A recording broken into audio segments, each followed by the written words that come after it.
ভালোবাসা মানে 2-4 দিন তার সাথে সময় কাটিয়ে ইচ্ছে মতো তাকে ব্যবহার করে ছেড়ে দেওয়া না।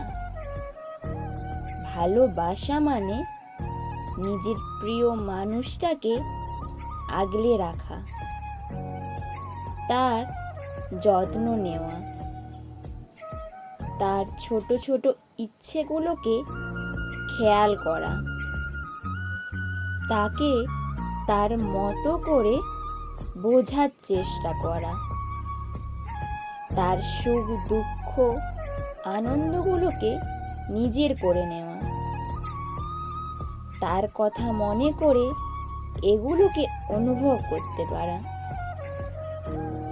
সারা জীবন তার দায়িত্ব নেওয়া এবং ভবিষ্যতে তাকে এমন করে স্বীকৃতি দেওয়া। এটাই তো ভালোবাসা। সো ফ্রেন্ডস, আজ এই পর্যন্তই। ভিডিওটি তোমাদের কেমন লাগলো অবশ্যই কমেন্টে জানিও। চ্যানেলে নতুন হলে অবশ্যই চ্যানেলটিকে সাবস্ক্রাইব করে পাশে থেকো। আর যারা অলরেডি সাবস্ক্রাইব করে দিয়েছো তাদের সকলকে অসংখ্য ধন্যবাদ। দেখা হচ্ছে নেক্সট ভিডিওতে। সবাই ভালো থেকো।